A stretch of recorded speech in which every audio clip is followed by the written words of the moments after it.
RT office ഇതല്ലേ? RT office ഇതാണല്ലോ. Licence എല്ലാം കൊടുക്കുന്ന സ്ഥലം? ലൈസൻസ് കൊടുക്കുന്ന ഇവിടെ നിന്നാണ്. മുതലാളി നിങ്ങളാ? ഇതിന്റെ മുതലാളി? ഞാനിതിന്റെ ഓഫീസറാണ്. അല്ല, അപ്പൊ മുതലാളി ഇല്ലേ? ഇവിടെ ഇത് സർക്കാരാണ്, സർക്കാർ. അത് സർക്കാർ എന്ന് പറഞ്ഞാൽ അയാൾ ഇവിടെ ഉണ്ടോ? ഇവിടെ സ്ഥലത്തുണ്ട്, ആള് പുറത്താ? എവിടെയല്ലേ ഇവിടെ ഗവൺമെന്റ് ആണ്, ഗവൺമെന്റ്. ഗവൺമെന്റ്? ആ, ഗവൺമെന്റ് എന്ന് കേട്ടില്ലേ?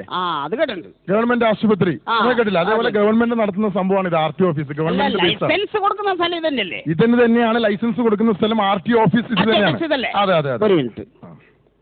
രാവിലെ തന്നെ ഒരു ശല്യം വലിയ കയറി വരും. എന്ത് ചെയ്യാനത്? ഹലോ, മുജീബല്ലേ? എന്റെ മീൻ തീർന്നാ? ഇല്ലടാ, എന്റെ തീർന്നില്ല. എന്റെ പോലീസ് പിടിച്ച്. ലൈസൻസ് ഇല്ല. എനിക്ക് ലൈസൻസ് ഉണ്ടാ? ഇല്ല. മറ്റേ സത്താറിനോ? സത്താറിനും ഇല്ല. റഫീഖിനുണ്ടോ? അയ്യോ, ഇവർക്ക് ആർക്ക് ലൈസൻസ് ഇല്ല. ഏട്ടാ വെറുതെ ഇതാകണോട്ടാ. പോലീസ് ഓടി അന്നെ പിടിച്ച് ഇപ്പൊ പിടിച്ച് ആകെ മീൻ വെക്കാൻ പറ്റില്ല, ഒന്നും വെക്കാൻ പറ്റില്ല. ഓക്കെ, ഞാൻ 1 മണിക്കൂർ കൊണ്ടുവരാം. Okay okay okay. 1 2 3 4 സാറേ, ഒരു 4 ലൈസൻസ്. 4 ലൈസൻസ്. എന്താണ്? 4 ലൈസൻസ്. ആർക്കില്ല, നമ്മളെ കൂട്ടുകാർക്ക് ആർക്കും ലൈസൻസ് ഇല്ല. അതാണ്. ഇതെന്താ മാങ്ങ മേടിക്കാൻ വേണ്ടി ഇവിടെ 4 ലൈസൻസ് എടുത്ത് തരാൻ വേണ്ടിട്ട്? അല്ലേ, ലൈസൻസ് അങ്ങനെയൊന്നും കൊടുക്കാൻ പറ്റില്ല. അല്ല, പോലീസ് പിടിച്ചിട്ട് പറഞ്ഞു RT ഓഫീസിൽ പോയ ലൈസൻസ് കിട്ടും. നിങ്ങൾ എന്ത് പറഞ്ഞാൽ പറഞ്ഞത്? ലൈസൻസ് കൊടുക്കാൻ അതിന്റേതായ പ്രൊസീജിയേഴ്സ് ഉണ്ട്, മനസ്സിലായോ? പ്രൊസീജിയർ ഒന്നും തരാൻ പറ്റില്ല. അതിലും വലിയ വിലയായിരിക്കും. OCR മേടിച്ചാൽ പ്രൊസീജിയേഴ്സ് എന്ന് പറഞ്ഞതല്ല. അതായത് പരീക്ഷകളുണ്ട്, പരീക്ഷ പാസ്സാവണം. അയ്യോ, പരീക്ഷ പാസ്സാകുന്നുണ്ട് പിന്നെ മീൻ വെക്കാൻ പോകണം. കളക്ടർ ആയിക്കൂടെ? ഇവിടെ പരീക്ഷ എന്ന് പറഞ്ഞാൽ അങ്ങനെയല്ല. ടെക്നിക്കലായിട്ട് അത് ഒരുപാട് സംഭവങ്ങൾ, ട്രാഫിക് നിയമങ്ങൾ, അതൊക്കെ ചെയ്തിട്ട് നമുക്ക് ഇഷ്യൂ ചെയ്യാൻ പറ്റും ലൈസൻസ്.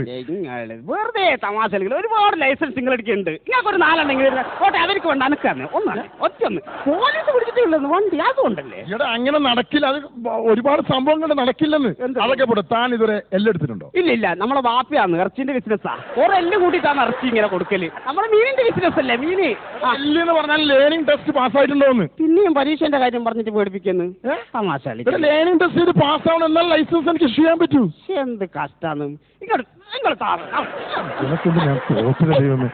തനിക്ക് 8 വരക്കാനറിയോ? നമ്മള് സ്കൂളൊക്കെ പഠിച്ചിട്ടുണ്ട് കേട്ടോ. 8 അല്ലേ? 8. അങ്ങനെയല്ല, H വരക്കണം. H ഇംഗ്ലീഷിൽ എച്ചാ? അത് ഹൻസിന്റെ പോലുള്ള എച്ചല്ലേ? അതല്ലേ, അത് നമ്മൾ വെക്കുന്ന സാധനം. ഇവിടെ കൈ കൊണ്ട് വരക്കാനല്ല, ഈ വണ്ടി കൊണ്ട് 8ഉം Hഉം വരച്ച് കാണിക്കണം, എന്നാലും നമുക്ക് ലൈസൻസ് കൊടുക്കാൻ പറ്റൂ. എല്ലാം നമ്മളതൊക്കെ പോകുന്ന തന്നെയാണ്. മീനും കൊണ്ട് പോകുന്നില്ല, എങ്ങനെയൊക്കെ വരക്കേണ്ടി വരൂ. അതിന് ലൈസൻസ് പോകേണ്ടത് അല്ല. എടോ, ഇത് ഒരുപാട് ചിഹ്നങ്ങളുണ്ട് ഇതിന്. ട്രാഫിക് ചിഹ്നങ്ങൾ. അതൊക്കെ അറിയാം. അരിവാൾ ചുറ്റിക നക്ഷത്രം, അതാണ് നമ്മുടെ കൈയടയാളം. എടോ, അത് ആ ചിഹ്നങ്ങളല്ല, ട്രാഫിക് ചിഹ്നങ്ങൾ അറിയാം എനിക്ക്. അത് ചെയ്യണം. അതെ, കോഡുകൾ, ട്രാഫിക് കോഡുകൾ. നിങ്ങൾ നമ്മളെ പഠിപ്പിക്കണ്ട. നമുക്ക് ഒരുപാട് കോഡുണ്ട്. നിങ്ങൾ പറഞ്ഞോളൂ ഏതാ വേണ്ടത് വെച്ചാൽ. ഞാൻ നോക്കാം. കോഡ് അറിയാതെ നോക്കാം. ഓക്കെ, കാണിക്കാം കേട്ടോ. ഓരോ ചിഹ്നങ്ങൾ ഞാൻ കാണിക്കാം. കറക്റ്റ് പറയാം. ഇങ്ങനെ കാണിച്ചാൽ എന്താണ്? പടക്ക് നൈലിയുണ്ട്. അപ്പൊ ഇങ്ങനെ കാണിച്ചാലോ? 1 ന് 5 റുപ്യ. അപ്പൊ ഇങ്ങനെ കാണിച്ചാലോ? വേഗം വന്നല്ലേ തീർന്നു. അപ്പൊ ഇങ്ങനെ കാണിച്ചാലോ? തടവില്ല, റൊക്കം. ഇവിടെ ഒരു കാര്യം ചെയ്യും. ഇവിടെ തനിക്ക് ഈ റോഡ് നിയമങ്ങളൊക്കെ അറിയോ? റോഡ് നിയമങ്ങളോ? റോഡ് നിയമങ്ങളൊക്കെ അറിയോ? ഞാൻ വണ്ടി എടുത്ത് പോകുമ്പോൾ പല റോഡ് നിയമങ്ങളും അതല്ലുണ്ടല്ലോ. അത് ഞാൻ ചോദിക്കാം. അത് കറക്റ്റ് ആൻസർ പറയുകയാണെങ്കിൽ ഞാൻ നോക്കാം, തരാൻ പറ്റുമോ? അല്ല, ഒരു കാര്യം ചോദിക്കട്ടെ. നിങ്ങൾക്ക് എന്റെ ലൈസൻസ് ഉണ്ട്, നിങ്ങൾക്ക് എന്ത് പ്രയോജനം? അതാടെ വെച്ചിട്ട് എന്താ കാര്യം? ലൈസൻസ് എവിടെയുണ്ട്? പിന്നെ പോലീസുകാരെ പറഞ്ഞല്ലോ RT ഓഫീസിൽ വന്ന ലൈസൻസ് കിട്ടുമെന്ന്. ഇവിടെ ഞാൻ ലൈസൻസ് പിടിച്ചു വെച്ചിട്ടൊന്നുമില്ലല്ലോ നല്ല ലൈസൻസ്. അത് നിങ്ങൾ നിയമങ്ങൾ പറഞ്ഞാൽ എന്താ നോക്കട്ടെ. ഞാൻ കുറച്ച് റോഡ് നിയമങ്ങൾ ആൻസർ പറയാൻ ഞാൻ പറഞ്ഞു തരാം. അതായത് വിദ്യാഭ്യാസ സ്ഥാപനങ്ങളായ സ്കൂൾ കോളേജ് പരിസരത്തിലൂടെ വണ്ടി ഓടിച്ചു പോകുമ്പോൾ എന്തുകൊണ്ടാണ് വണ്ടി സ്ലോ ചെയ്യുന്നത്? പെൺകുട്ടികളെ കാണാൻ വേണ്ടിട്ട്. എല്ലാ വണ്ടി അടുത്ത സ്ലോ ആക്കിയിട്ട് പോകും, ആംബുലൻസ് വരെ. അതുപോലെ നെക്സ്റ്റ് ചോദിക്കാം. അതായത് നമ്മളെ റോഡുകളിൽ ഈ ഹമ്പ് വെച്ച് പിടിപ്പിക്കുന്ന എവിടെയാണ്? വർക്ക്ഷോപ്പിന് മുമ്പിൽ. ലീഫ് പൊട്ടിക്കാൻ പാടില്ലേ? അവരെന്നല്ലേ ഈ ഹമ്പ് തേച്ച് ഉണ്ടാക്കുന്നത്, പിന്നെ നമ്മളാ? അതുകൊണ്ടല്ലേ പ്രശ്നം. അതുപോലെ നെക്സ്റ്റ് ചോദിക്കാം. അതായത് ഈ ഹോസ്പിറ്റൽ പരിസരത്തിലൂടെ വണ്ടി ഓടിച്ചു പോകുമ്പോൾ എന്തുകൊണ്ടാണ് ഹോൺ അടിക്കാൻ പാടില്ല എന്ന് പറയുന്നത്? ഹോൺ അടിച്ച നേഴ്സുമാർ എപ്പ തലയിലായെന്ന് ചോദിച്ചാൽ മതി. അതുകൊണ്ടാണ് അടിക്കാൻ പറ്റുന്നത്. എത്ര ഡ്രൈവർമാർ നമ്മളെ സുഹൃത്തുക്കൾ കെട്ടിയിട്ടുള്ളത്? ലൈസൻസ് തമാശ കളിക്കല്ലേ. നെക്സ്റ്റ് ചോദിക്കാം. ഈ റോഡിൽ മഞ്ഞ വരക്കാനുള്ള കാരണം എന്താണ്? അതന്നെ ഞാൻ ചോദിക്കുന്നത്. എല്ലാ സ്ഥലത്തും ഈ മഞ്ഞ വര ഇങ്ങനെ വരച്ചിട്ടുണ്ടാവും. പിന്നെ സീബ്ര മറ്റേതെന്ന് പറഞ്ഞു ഇത് കൂടെ പോകാൻ പറ്റണ്ടേ? എന്താണ് മാർക്കറ്റ് നീ വിൽക്കാൻ വന്നത്? RT ഓഫീസാണ്, ഗവൺമെന്റ് ഓഫീസാണിത്. ഇവിടെ ആൽബണ്ടാക്കുന്നത് എന്താണത്? ഇവനാള് കൊള്ളാതെ വന്നിട്ട് രാവിലെ തന്നെ വന്നിട്ട് ആൾക്കാരാ. ഏതോ തന്നെ വണ്ടി? വെസ്പിയോ?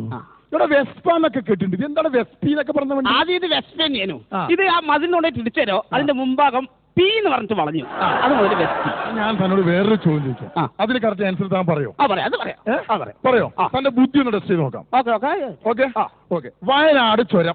വയനാട് ചുരം. ആ. വയനാട് ചുരത്തിന്റെ ഒരു സൈഡില് ഹൊക്ക. നിങ്ങളിപ്പം വയനാട് പോയിട്ടുണ്ടോ? ഇല്ല. ഞാൻ സ്ഥിരം പോകുന്ന റൂട്ടാണ്. ആ. വയനാട് ചുരത്തിന്റെ ഒരു സൈഡ് മാത്രമല്ല കൊക്ക, രണ്ട് സൈഡും കൊക്കയാ. ഇവിടെ സങ്കല്പമാണ്, സങ്കല്പിക്കുക. ഞാൻ പറയുന്ന കാര്യങ്ങളൊക്കെ താൻ സങ്കല്പിക്കുക. ആ സങ്കല്പിക്കാം. മനസ്സിലായോ? ഓക്കെ. വയനാട് ചുരം, അതായത് ചുരത്തിന്റെ രണ്ട് സൈഡിലായിട്ട് രണ്ട് ഹൊക്ക. രണ്ട് കൊക്ക. താൻ തന്റെ വണ്ടിയുമായി ഇങ്ങനെ പൊക്കോണ്ടിരിക്കുകയാണ്. ചുരം ഇങ്ങനെ ഇറങ്ങിക്കൊണ്ടേയിരിക്കുകയാണ്. ഏതാ വണ്ടി? ഏതാ വണ്ടി? അംബാസഡർ കാർ എടുത്തോ. അതിന് ഏതായാലും സങ്കല്പല്ലേ? അതെ. സ്കോർപിയോ തന്നെ ആയിക്കോട്ടെ.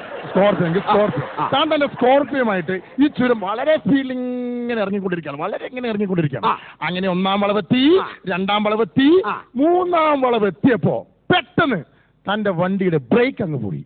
ഈ സമയത്ത് ബുദ്ധി ഉപയോഗിച്ച് താൻ എന്ത് ചെയ്യും? ലൈസൻസ് തരില്ലേ? ആൻസർ പറ. കള്ളം തരില്ലേ? ആൻസർ പറ. വയനാട് ചുരം. വയനാട് ചുരം രണ്ട് സൈഡിലും കൊക്ക. ഹൊക്ക. വളരെ സ്പീഡിൽ എന്റെ കാർ അങ്ങനെ പോവുകയാണ്. പോയിക്കൊണ്ടിരിക്കുകയാണ്. മൂന്നാം വളവെത്തി. മൂന്നാം വളവെത്തി, എന്റെ കാറിന്റെ ബ്രേക്ക് പോയി. ബ്രേക്ക് പോയി. അപ്പൊ തന്നെ ഞാൻ അവിടെ സൈഡാക്കി ബ്രേക്ക് അവിടെ അവിടെ നിർത്തും. ഇവിടെ ബ്രേക്ക് പോയാൽ നിങ്ങൾ ഇത്തിരി സ്പീഡിൽ വരുന്ന വണ്ടി സൈഡാക്കാൻ എങ്ങനെ സൈഡാക്കാം? അതാവില്ലല്ലേ? സൈഡാകൂല. ബ്രേക്കിൽ വളരെ സ്പീഡിൽ വന്നോണ്ടിരിക്കുകയാണ് വണ്ടി. ബ്രേക്ക് പോയല്ലേ? ആ ബ്രേക്ക് പോയി കിടക്കല്ലേ? അത് ശരിയാ. അതേപോലെ വയനാട് ചുരം. വയനാട് ചുരം വളരെ സ്പീഡിൽ എന്റെ കാർ ഇങ്ങനെ പോവുകയാണ്. ആ. രണ്ട് സൈഡിൽ കൊക്ക. ആ. ഒന്നാം വളവ് കഴിഞ്ഞു, ആ. രണ്ടാം വളവ് കഴിഞ്ഞു, ആ. മൂന്നാം വളവ് കഴിഞ്ഞു, ആ. ബ്രേക്ക് പോയി. അപ്പൊ സാറെന്ത് ചെയ്യും? ഞാനാ ആ. ഇവിടെ എനിക്കാണ് ലൈസൻസ് കൊണ്ട് തനിക്കാണോ? ഇവിടെ തന്റെ ബുദ്ധി എനിക്ക് ടെസ്റ്റ് ചെയ്യുന്നുണ്ട്. താൻ പറ. ഞാൻ നീ പറഞ്ഞല്ലേ. എന്നാ പറയണം? അപ്പൊ വയനാട് ചുരം. ഇങ്ങനെ സ്പീഡിൽ വണ്ടി പോവാണ്. ആ. ഒന്നാം വളവ് കഴിഞ്ഞു, ആ. രണ്ടാം വളവ് കഴിഞ്ഞു, ആ. മൂന്നാം വളവ് കഴിഞ്ഞു. ആ. എന്റെ വണ്ടീന്റെ ബ്രേക്ക് അങ്ങ് പോയി. പോയി. എന്റെ വണ്ടീന്റെ ബ്രേക്ക് വന്നു.